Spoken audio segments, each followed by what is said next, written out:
Bismillahirrahmanirrahim. Assalamualaikum warahmatullahi ta'ala wabarakatuh. Alhamdulillahi rabbil alamin. Wassalatu wassalamu ala rasulina Muhammadin wa ala alihi wa sahbihi ajma'in. Allahumma aghnina bil ilmi wa zayyinna bil hilmi wa akrimna bit taqwa wa jammilna bil afiyati ya arhamar rahimin. Rabbi shrah li sadri wa yassir li amri wahlul 'uqdatam min lisani yafqahu qawli. Rabbi yassir wa la tu'assir wa tammim bil khair wa bika nasta'in wa la hawla wa la quwwata illa billahil aliyyil azim. Alhamdulillah. Tuan-tuan dan puan dirahmati Allah Subhanahu wa taala, pada malam ni kita sambung perbincangan mengenai dengan solat Jumaat, iaitu perkara ataupun syarat untuk sah sembahyang Jumaat. Semuanya ada 6 syarat utama. Perkara yang pertama adalah berlakunya sembahyang Jumaat ini secara berjemaah, dengan niat dia sebagai seorang imam ataupun sebagai seorang makmum. Niat dia seperti biasalah, seperti sembahyang-sembahyang yang lain ketika takbiratul ihram pada rakaat yang pertama. Cuma perbezaan di sini ada sedikit saja perbezaan. Syarat untuk sembahyang Jumaat seperti syarat-syarat sembahyang lain juga. Di antaranya kena bersuci, mengambil wuduk, menutup aurat dengan sempurna, tunggu masa waktu dulu baru boleh sembahyang, menghadap ke kiblat, dan ada 6 syarat tambahan yang lain. 6 syarat tambahan yang lain. Yang pertama adalah berlakunya Jumaat tersebut secara berjemaah. Dia tidak, sembahyang Jumaat tak boleh seorang-seorang. Kemudian ada sedikit penambahan, iaitu imam pada sembahyang Jumaat hukumnya wajib. Wajib apa? Niat sebagai imam. Sekiranya imam tak niat sebagai imam, maka sembahyang tak sah. Sebab hukumnya wajib. Imam niat jadi imam sembahyang Jumaat. Berbeza dengan sembahyang fardu yang lain. Kita sembahyang maghrib menjadi imam, tak niat sebagai imam, saja aku sembahyang fardu maghrib 3 rakaat kerana Allah Ta'ala, tunai kerana Allah Ta'ala. Makmum ikut kita. Dalam sembahyang berjemaah, sembahyang fardu, niat makmum adalah wajib, niat imam tak wajib, sunat. Kalau imam tidak niat sebagai imam, dia tak dapat pahala jemaah, sembahyang dia sah, tapi dia dianggap sembahyang berseorangan diri, walaupun makmum belakang ikut dia. Berbeza dengan sembahyang Jumaat. Sembahyang Jumaat makmum memang confirm lah, seperti sembahyang fardu yang lain, wajib niat makmum. Yang imam pun wajib niat, sebab sembahyang Jumaat tidak akan terjadi seorang-seorang, dia mesti wajib niat berjemaah. Kerana pada zaman Nabi tak berlaku sembahyang Jumaat seperseorangan diri. Zaman Khulafa Ar-Rashidin pun seperti itu. Zaman Sayyidina Abu Bakar, Umar, Osman dan juga Ali, tidak ada sembahyang Jumaat berseorangan diri. Di sana sekiranya imam tidak niat sebagai imam, sembahyang dia tak sah. Sekiranya bilangan semua 40 orang, termasuk sekali dengan imam, 39 orang makmum, seorang imam 40 orang, tiba-tiba imam tak niat imam, ini bukan dia saja tak sah, semua makmum tak sah. Sebab sekiranya 40 orang cukup-cukup. Kalau beratus orang sembahyang Jumaat, dia seorang tak niat imam, dia yang tak sah, makmum lain semua sah. Itu perbezaan dia. Sekiranya makmum 40 orang, imam, termasuk imam 41 orang, imam tak niat sebagai imam, masih sah makmum, imam je yang tak sah. Sebab syarat dia adalah 40 orang. Kemudian tidak sah sembahyang Jumaat secara berseorangan diri. Tidak disyaratkan Jumaat ini berjemaah pada rakaat yang kedua. Sembahyang Jumaat mesti berjemaah. Cuma tuan-tuan kena faham, berjemaah tersebut hanya berpada cukup pada rakaat yang pertama. Rakaat kedua tak jemaah pun tak apa. Rakaat yang kedua, tuan-tuan sembahyang Jumaat tidak berjemaah pun tidak mengapa. Okey. Dan disyaratkan di sana, walaupun tidak disyaratkan sembahyang berjemaah pada rakaat yang kedua, tetapi bilangan tetap diambil kira 40 orang. Tidak disyaratkan berjemaah pada rakaat yang kedua sekiranya imam dia sembahyang bersama dengan 40 orang. 40 orang makmum. Masuk imam 41 orang. Okey. 41 orang. Kemudian imam berhadas, imam terkentut. Pada ketika itu setiap di kalangan makmum, mereka sempurnakan satu rakaat lagi sembahyang sendiri-sendiri. Maka hukumnya sah. Sebab apa sah? Sebab makmum 40, masuk imam 41. Tapi kalau masuk imam 40 orang, termasuk imam 40, maka imam batal, semua sekali tak sah. Sebab bilangan diambil kira pada rakaat pertama, rakaat kedua. Berjemaah hanya diambil kira pada rakaat pertama sahaja. Jadi di sini kalau termasuk imam 41 orang, makmum dah cukup 40 orang. Bila imam terkentut, makmum sepatutnya kena naik jadi imam seorang lah dekat belakang. Tapi semua makmum tak nak naik imam. Yang duduk belakang imam semua tak nak naik imam. Bila tak nak naik, apa yang perlu buat? Semua sembahyang seorang-seorang, habiskan sendiri-sendiri. Boleh, tak mengapa. Kerana rakaat yang kedua tidak disyaratkan untuk berjemaah. Sebenarnya berlaku juga pada sembahyang fardu yang lain. Kalau imam batal, seorang sepatutnya makmum yang belakang imam kena ganti. Dipanggil dalam bab istikhlaf. Makmum menggantikan imam sekiranya imam batal. Tapi kalau makmum tak nak naik, yang belakang imam 3-4 orang semua tak nak naik, macam mana nak buat? Selesaikan sembahyang seorang-seorang lah. Itulah cara dia. Tidak perlu niat. Tak perlu niat. Niat apa? Mufaraqah ni bila kita nak keluar pada imam. Ini imam keluar pada kita, bukan kita keluar pada imam. Kita tak niat keluar, tapi imam yang keluar pada kita. Okey. Ataupun imam tidak berhadas, tetapi makmumnya niat mufaraqah. Mungkin makmum nampaklah ada perkara yang membatalkan pada imam. Contohnya kain imam ada koyak ke, ataupun ada tak cicak pada belakang imam nampak. Jadi makmum niat mufaraqah, tidak mengapa pada rakaat yang kedua. Pada rakaat yang kedua.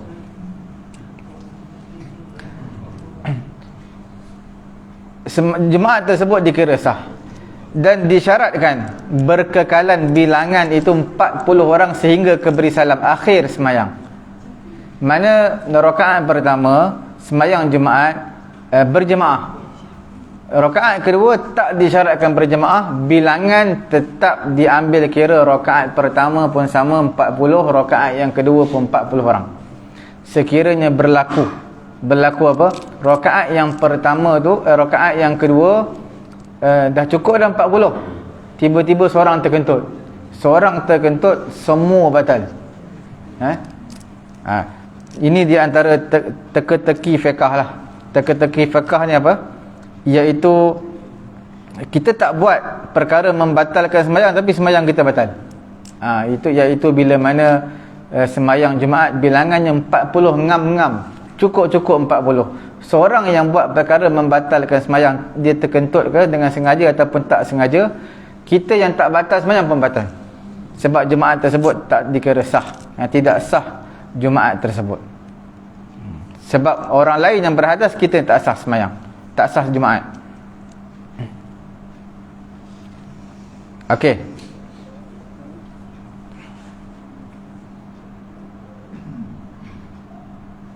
Dan berterusan sehingga beri salam 40 orang kena beri salam.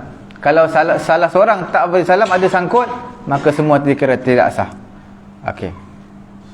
Sekiranya seseorang yang masbuk mendapat rukuk yang kedua, bersama dengan imam, rakaat yang kedua mendapat rukuk, makmum yang masbuk mendapat rukuk yang kedua pada rakaat yang kedua bersama dengan imam, dan dia berterusan bersama dengan imam sehinggalah imam beri salam, maka dia perlu tambah satu rakaat sahaja lagi selepas imam beri salam.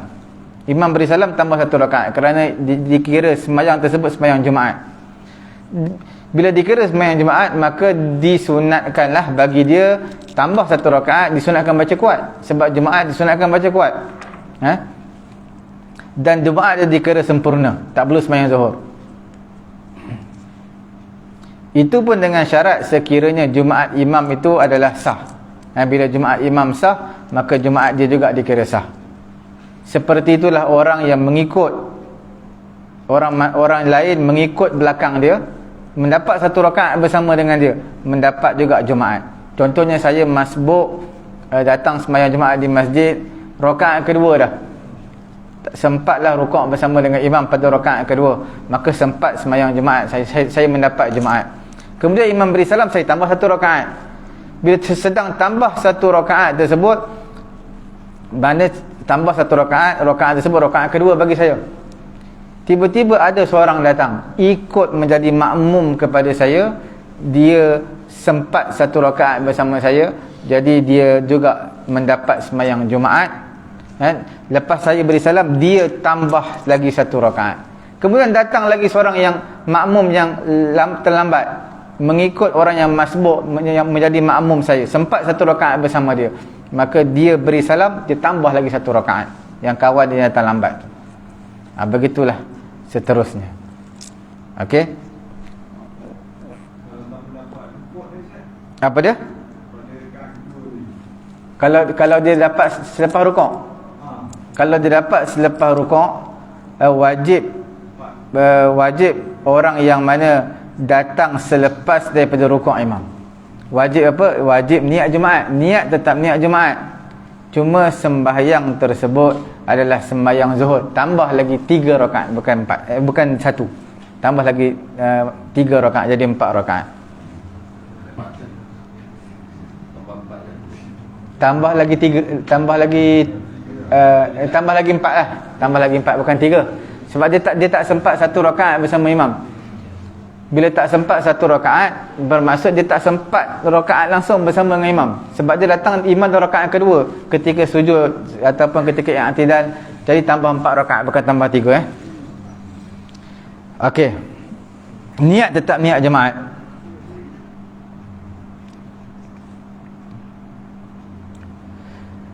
Sekiranya makmum niat mufaraqah bersama imam ataupun sembahyang imam batal, maka tidak mendapat Jumaat tersebut. Ini siapa dia? Ini adalah pendapat yang muktamad di sisi Ibnu Hajar. Adapun pendapat Imam Romli, dia menyatakan tak disyaratkan berterusan bersama dengan imam sehingga beri salam. Orang yang masbuk, kalau orang yang masbuk, pendapat Ibnu Hajar, dia kata disyaratkan berterusan orang yang masbuk bersama dengan imam sampai imam beri salam, sampai habis imam sembahyang Jumaat. Itu syarat Ibnu Hajar. Syarat Imam Ramli dan Khatib Syirbini, dia kata tak disyaratkan pun berterusan makmum sampai imam beri salam pada rakaat kedua tu, tak disyaratkan. Jadi di sini dua-dua pendapat kuat sebenarnya. Yang penting dia mendapat satu rakaat bersama imam. Tak kiralah berterusan terus sampai imam beri salam, ataupun tak sempat imam beri salam, imam batal ke apa ke, tak apa. Yang penting dia tu sempat satu rakaat. Dia sempat satu rakaat bersama dengan imam. Dan menjadi satu teka-teki lagi pada sembahyang Jumaat ini, dalam bab fiqh, iaitu seseorang sembahyang berseorangan.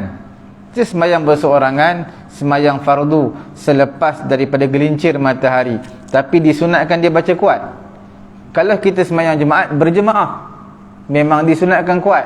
Berjemaah, memang imam disunatkan kuat. Tapi sembahyang seorang-seorang pun disunatkan kuat. Bila? Iaitu bagi orang yang masbuk sembahyang Jumaat. Orang yang masbuk sembahyang Jumaat, imam dah beri salam, dia tambah satu rakaat, sebab dia masbuk satu rakaat, bangun rakaat yang kedua bagi dia sembahyang Jumaat disunatkan baca kuat. Walaupun asalnya sembahyang siang memang tak ada kuat, tak kiralah sembahyang sunat, sembahyang fardu tak ada kuat, melainkan apa yang Nabi buat itu yang kita baca kuat. Sembahyang hari raya, sembahyang siang juga Nabi baca kuat. Sembahyang Jumaat, sembahyang siang, tapi Nabi baca kuat. Secara umumnya siang bukan tempat untuk baca kuat. Sembahyang gerhana matahari tak baca kuat, sebab dia siang, tak baca kuat. Gerhana bulan baca kuat. Secara umum tak baca kuat, melainkan apa yang Nabi buat, maka dituntut untuk kita buat. Bukanlah wajib, disunatkan untuk kita buat, sebab Nabi buat baca kuat. Tapi sembahyang seorang pun disunatkan baca kuat bila mana orang yang masbuk. Okey. Boleh ya dah? Bilangan tetap sampai 40. Dia tidak kira apa juga situasi rakaat pertama kedua sama. Itu syarat pertama. Syarat pertama sembahyang jemaah apa? Iaitu secara berjemaah. Syarat yang kedua, bilangannya adalah 40 orang. Barulah terjadi jemaat tersebut. Walaupun 40 tu termasuk orang sakit, tak apa. Orang sakit ni dia tak wajib jemaat, tapi dia dikira angka 40 tu, termasuk dalam angka 40. Tapi kalau 39 orang lelaki, seorang perempuan sembahyang jemaat, tidak dikira. Sebab apa tak dikira? Sebab perempuan tak diwajibkan jemaat. 39 orang sembahyang jemaat, seorang kanak-kanak, tak dikira. Sebab kanak-kanak tak terakad jemaat dengan dia. Ataupun 39 orang lelaki, 40 orang lelaki, 39 orang mukim dan mustautin, seorang je yang musafir, maka tak sah juga. Dia kena 30 tu orang tempatan, 40 tu orang tempatan. Orang sakit, dia orang tempatan tapi dia sakit tak wajib jemaat, tapi dikira di antara angka yang termasuk dalam orang yang 40 orang tu. Wa minhum al-imam, termasuk juga imam pun termasuk 40. Bukan imam 41, tak, 40 tu dah cukup. 39 makmum, seorang imam, jadi 40 orang. Ada 4 mazhab mengatakan mesti 40 tu? Tak, dia bukan semua mazhab. Dalam masalah bilangan sembahyang jemaat ni syarat dia berapa? Ada 14 pandangan ulama. 14 pandangan. 14 pandangan ulama. Pandangan pertama mazhab Syafi'i lah 40 orang. Pandangan yang kedua yang dipegang oleh Ibnu Hazm, dia kata seorang boleh sembahyang jemaat. Itu pendapat dia lah. Seorang.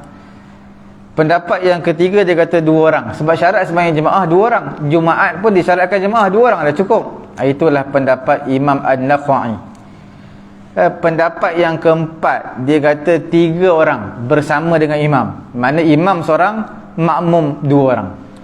Pendapat ini pendapat dalam mazhab Hanafi, pendapat Abu Hanifah. Pendapat yang kelima, dia kata 2 orang bersama dengan imam. Tadi 3 orang bersama dengan imam. 3 orang. 3 orang bersama dengan imam, ni 2 orang bersama dengan imam. Ni pendapat Abu Yusuf dan juga Muhammad. Juga 2 orang pendokong kuat dalam mazhab Hanafi. Abu Yusuf Al-Qadhi, Abu Yusuf dan juga Muhammad bin Hasan Al-Syaibani. 2 orang bersama dengan imam. Jadi makna imam seorang, makmum seorang lah. 2 orang bersama imam. Okey. Semua sekali ada 14 pandangan. Pendapat yang ke-8 di sini disebutkan 12 orang pendapat yang diguna pakai dalam mazhab Malik, dalam mazhab Maliki.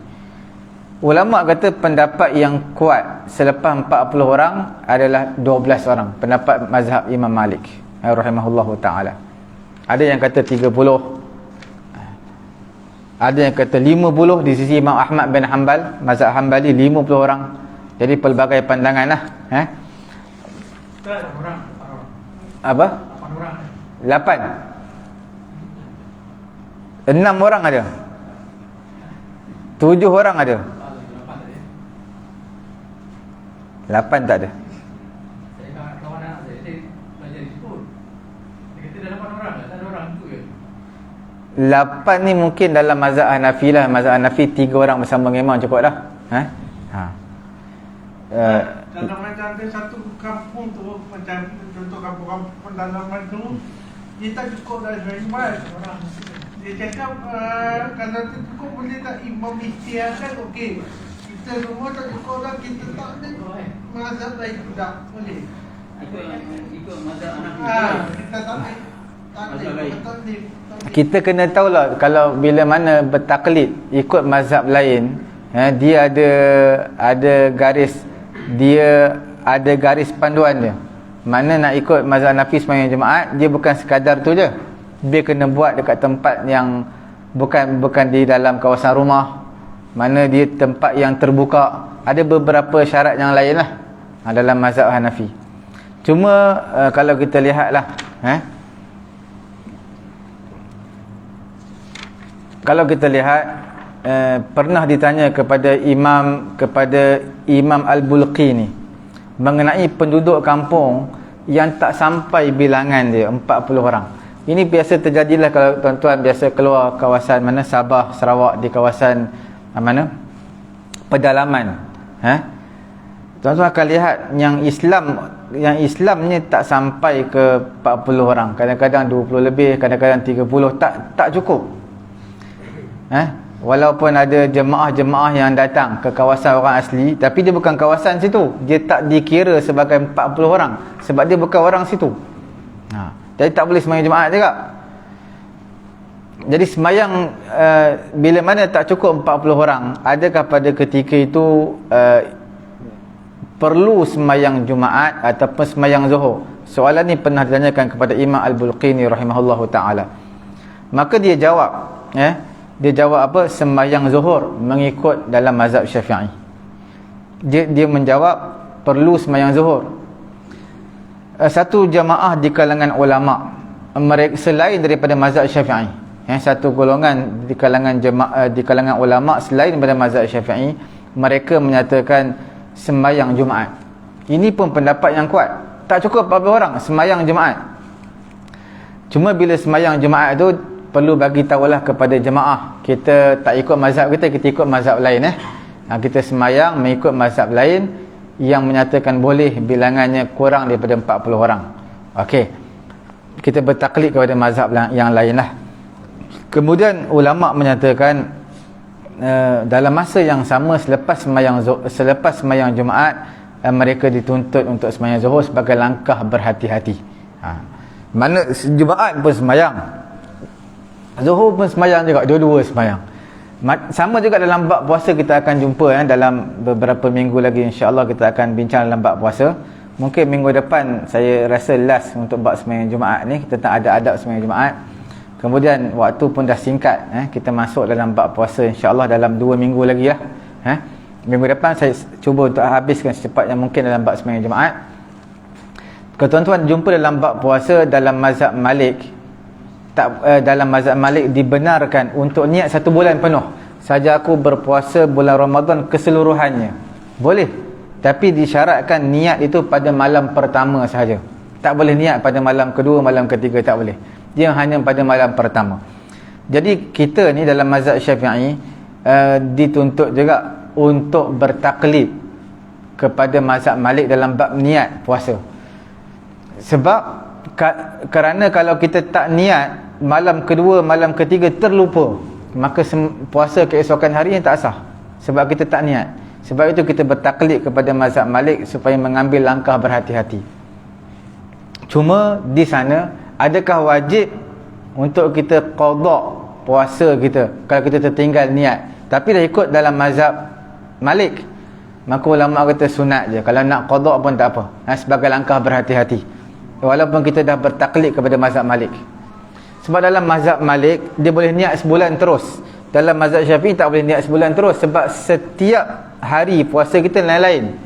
Contoh tuan-tuan, batal puasa pada hari ke-7, hari yang ke-6 sah, hari yang ke-5 sah. Sebab itu perlu setiap malam kena niat. Sebab setiap hari tu ibadat tu lain-lain. Kita tak katakan saya puasa hari yang ke-7 ni batal, jadi semua 7 hari batal, tak. Sebab kita setiap malam kena niat. Nanti kita bincang dalam bab lain lah itu. Jadi kesimpulan dia adalah apa dia? Sekiranya penduduk sesebuah tempat tak cukup 40 orang. 40 tuan-tuan kena faham yang kita bincang pada minggu yang pertama, siri yang pertama sembahyang Jumaat ni, iaitu mestilah orang tersebut orang yang dikira angka 40. Bukan orang bermusafir, bukan orang perempuan, mana terakad dia dengan 40 orang tu. Orang yang bermukim juga tak terakad 40 orang sebenarnya, orang yang bermukim. Yang terakad 40 orang tu, yang dikira angka 40 adalah orang yang mustautin sahaja, yang bermustautin.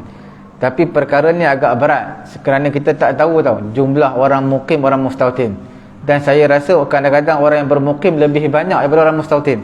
Jadi ulama kata ada pendapat yang kedua, dan pendapat kedua ni kuat, iaitu orang yang mukim juga dikira sebagai termasuk dalam angka yang 40 orang tadi, bukan sekadar mustautin saja. Walaupun mustautin saja itu adalah pendapat mazhab Syafi'i yang kuat, ulama lain menyatakan orang yang bermukim juga dikira sebagai termasuk yang 40 orang sembahyang jemaat, dan itu juga pendapat yang kuat. Okey.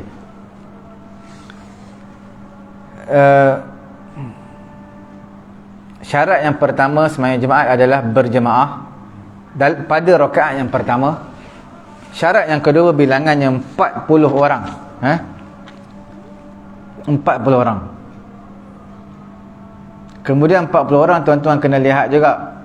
Ada ulama dia bezakan 40 orang, kalau 10 orang tak tahu baca, dia boleh belajar tapi tak nak belajar. Baca apa pun tak tahu. Baca Fatihah pun tak tahu, semayang je boleh. Tu pun tak diambil kira juga. Tapi benda ni beratlah. Ada ulama kata sama, macam mana kita nak tahu orang tu tahu baca ke tidak? Kemudian ulama menyatakan kalaulah kurang pada Jumaat tadi 40, angka 40, maka batal. Yang saya bagi tahu awal-awal tadi, bukan sekadar sembahyang, pada ketika khutbah pun sama. Rukun-rukun khutbah kena dengar semua 40 orang. Dan tidak dikira rukun tersebut yang dilaksanakan ketika kurang 40 orang. Dia baca khutbah Jumaat ni, kalau kita pergi ke mana, ke luar daripada Malaysia ni, di mana, negara luar lah, mereka khutbah mereka pendek sebab mereka ambil rukun je. Saya biasa sembahyang, tak salah saya di mana, Sydney, dia sembahyang 3-4 trip Jumaat. Jumaat tu 3-4 trip. Kalau khutbah macam kita 20 minit ke setengah jam, jenuh nak tunggu sampai pukul 4 baru habis. Jadi dia khutbah ringkas, ambil yang rukun je. Rukun, kalau baca rukun khutbah pendek je lah. Selawat kepada Nabi, pujian kepada Allah, Alhamdulillah pada rakaat pertama, pada khutbah pertama, khutbah kedua. Kemudian selawat kepada Nabi, Allahumma salli ala Muhammad wa ala ali Muhammad pada rakaat, pada khutbah pertama dan khutbah kedua. Kemudian ada petikan ayat Quran, letaklah khutbah pertama, kedua. Kemudian yang kelimanya adalah doa. Pada khutbah yang kedua saja doa. Cukup. Itu je. Doa yang pendek pun cukup. Itu saja. Maka tak sampai 2-3 minit pun khutbah Jumaat. Itu dah cukup. Kalau memerlukan beberapa trip lah untuk sembahyang Jumaat. Kalau angka tak cukup 40 orang, maka dia kena ulang balik supaya cukup semua 40 orang dengar rukun-rukun khutbah tersebut. Okey. Sekarang timbul persoalannya, apa dia? Okey. Kalaulah law kana qablahu fa in ada wa qatada bil imam qabla ruku'ihi aw fihi wa qad qara'a al-Fatihah. Okey, sekiranya pada rakaat yang pertama saya bagi tahu bilangan kena 40 orang. Rakaat kedua bilangan 40 orang. Sedang rakaat yang pertama ni imam sedang baca Fatihah, cukup-cukup 40 orang sekali dengan imam. Tiba-tiba makmum terkentut, dia keluar pergi ambil wuduk. Jadi 39. Sembayang tu masih sah, tapi imam kena panjangkan bacaan tu lah, supaya makmum yang terkentut tadi dia boleh ambil wuduk, dia sambung balik rakaat yang pertama tadi sembayang. Jangan terlepas daripada jangan sampai imam rukuk, bangun daripada rukuk. Bila bangun daripada rukuk tak sempat, maka tak sah sembahyang Jumaat keseluruhannya. Ini memang tidak berlaku lah, cuma dari segi hukum fiqhnya begitu. Sebab kita sembahyang masjid, kita sembahyang Jumaat beribu orang, itu tidak jadi masalah. Dari segi hukumnya begitu. Sama juga khutbah Jumaat tak cukup 40 orang, maka ulang balik. Rukun khutbah tersebut. Okey.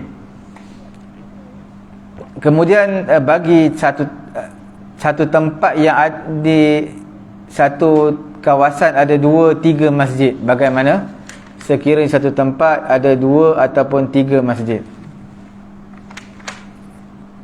Okey, kita lihat dulu. Hendaklah berlaku sembahyang Jumaat tadi di satu tempat. Satu tempat di satu kawasan yang besar. Itu sudah cukup satu je. Tapi kita ada 2, 3 tempat masjid untuk sembahyang Jumaat. Ulama kata apa? Dia kata antara 2 masjid tu mana masjid yang diiktiraf, maka itulah masjid yang sah untuk sembahyang Jumaat. Satu lagi masjid tak sah. Antara 2 masjid, dua-dua okey, tapi yang mana sembahyang dulu dia yang sah, masjid yang kedua tak sah. Itu secara hukum asalnya. Tapi bila ada keperluan hajat, keperluan, maka dibenarkan. Atau 2 masjid, 3 masjid, 4 masjid. Tuan-tuan lihat di kawasan kita, selang beberapa meter, beberapa ratus meter dah sembahyang Jumaat satu lagi. Contoh di sinilah AU2 masjid apa? Ansar. Surau yang biru tu sembahyang Jumaat juga, dekat je. Sepatut tak tidak dibenarkan, tapi kerana keperluan itu dibenarkan. Keperluan apa? Sebab orang ramai. Orang terlampau ramai. Ke satu masjid pun dah penuh, 2 masjid pun penuh. Tambah-tambah macam mana nak cukup dengan satu masjid. Maka itu dibenarkan, walaupun asalnya, hukum asalnya adalah satu masjid sahaja. Kemudian kalau sesebuah kampung itu penduduknya cukup 40 orang, maka haram kepada salah seorang daripada 40 orang untuk dia bermusafir ke negara lain tanpa sebarang keperluan. Sebab dia yang menjadi penyebab sahnya sembahyang Jumaat. Tiba-tiba kurang dia tak boleh sembahyang Jumaat, 39 orang. Jadi musafir dia, safar dia tu adalah safar yang haram, tak dibenarkan. Kerana apa tak dibenarkan? Kerana sebab dia pergi, orang tak boleh buat sembahyang Jumaat. Okey.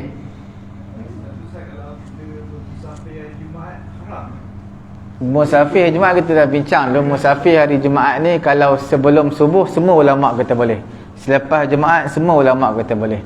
Cuma yang menjadi perbezaan pandangan di kalangan ulama adalah selepas subuh sebelum Jumaat. Selepas subuh sebelum Jumaat. Ataupun menjadi perbezaan di kalangan ulama adalah selepas daripada azan Jumaat kita nak musafir. Ada ulama kata boleh, ada ulama yang tak membenarkan. Ulama dalam mazhab Syafi'i kita, dia kata musafir selepas daripada subuh. Sama ada pukul 6.30 ke 7 ke 8 ke 9, wajib untuk dia sembahyang Jumaat. Dia bermusafir selepas subuh, wajib dia berhenti untuk sembahyang Jumaat. Dia kena cari tempat.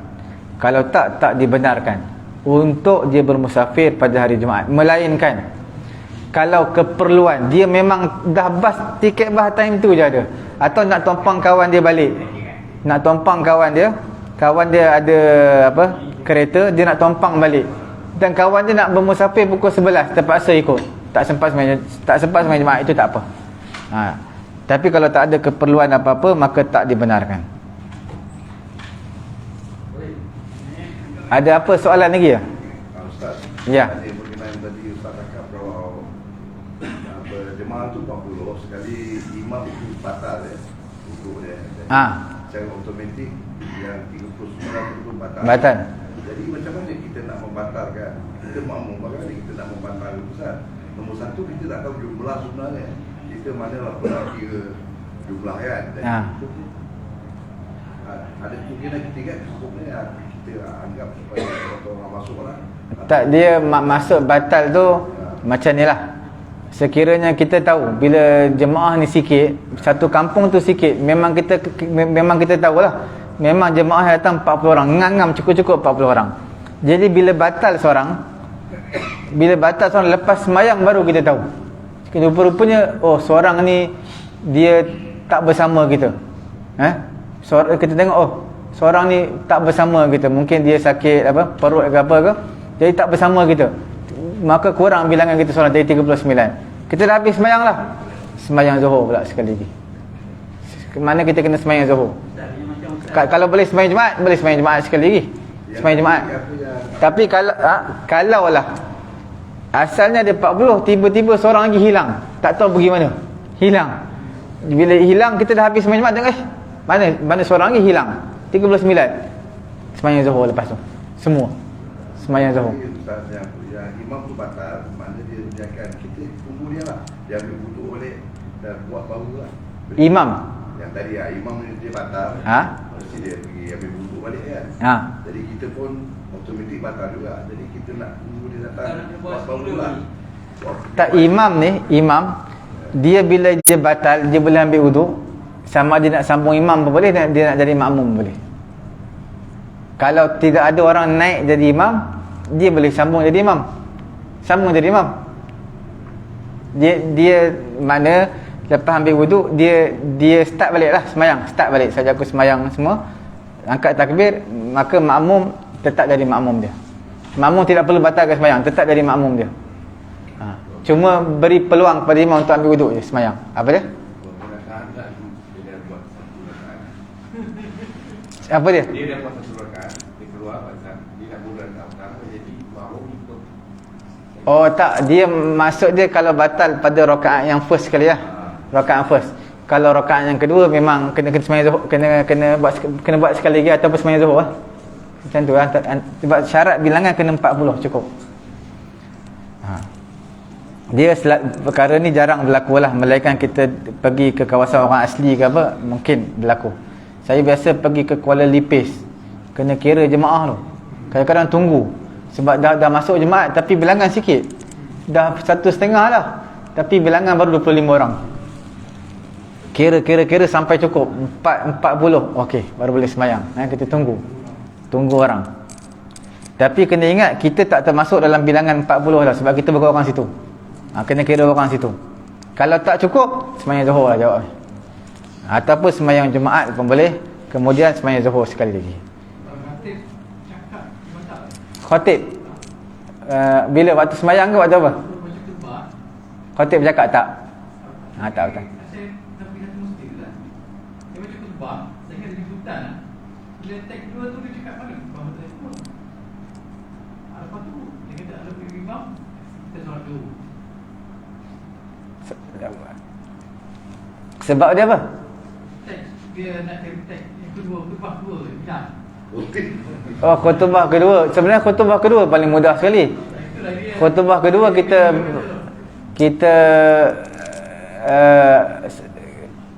pujian kepada Allah Subhanahu Wa Taala.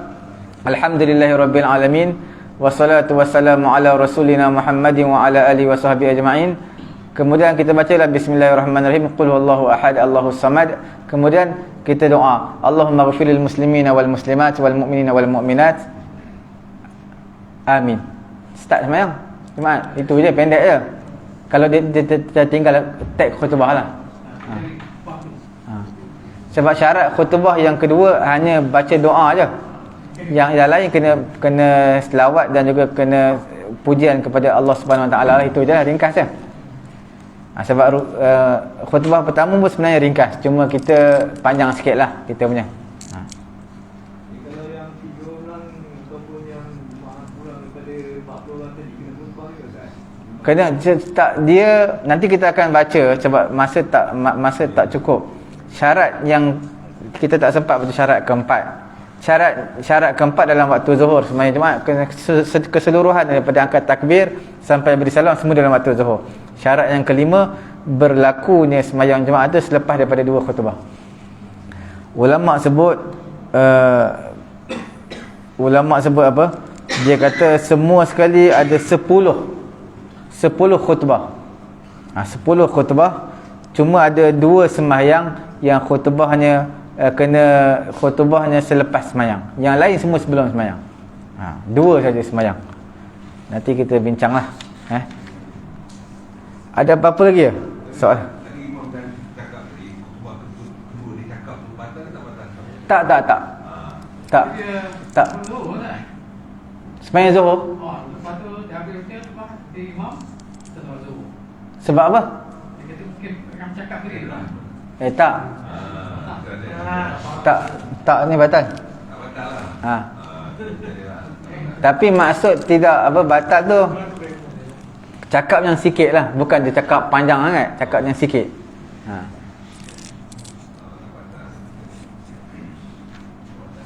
imam tegur jemaah dan khutbah. Boleh? Contoh macam di tengah budak-budak kita pekan. Boleh lah. Boleh.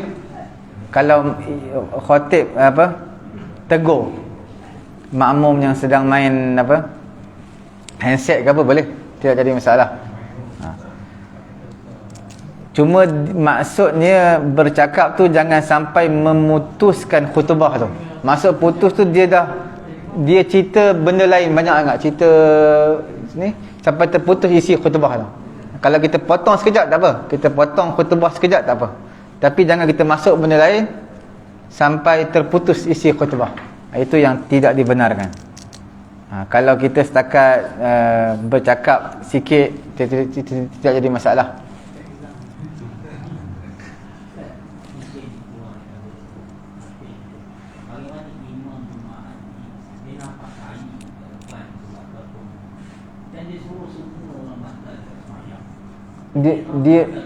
Dia nampak apa? Dia nampak tahi cicak. Mungkin tak nampak dia cicak. Lepas tu dia kena dia batalkan solat Jumaat. Tak, dia kalau kita nampak tahi cicak belum batal sembahyang lagi. Dia bila tahi cicak atas pakaian kita baru batal. Ataupun Dia announce semua solat Jumaat itu batal. Ada nampak dia cicak. Kaedah yang terbaik pakai batik. Kalau dia rasa diri dia batal, dia yang kena keluar. Tak, kalau dia yang batal, dia je keluar. Akan masuk.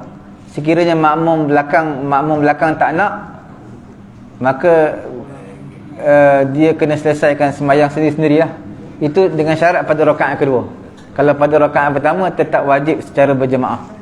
Maknanya macam mana pun kalau imam batal rakaat pertama, makmum kena naik juga. Sebab wajib rakaat pertama kena berjemaah. Kalau imam batal, macam mana pun makmum kena naik. Kalau rakaat yang kedua imam batal, makmum tak nak naik tak apa. Semua selesaikan sembahyang sendiri-sendiri. Bagaimana kita tak perlukan batalkan sembahyang Jumaat tu lah. Tak perlu. Macam sembahyang Zuhur juga, bila kita rasa ada tahi cicak, bukan semua batal. Kita yang batal lah. Kita yang batal. Bukan kita suruh semua orang batalkan.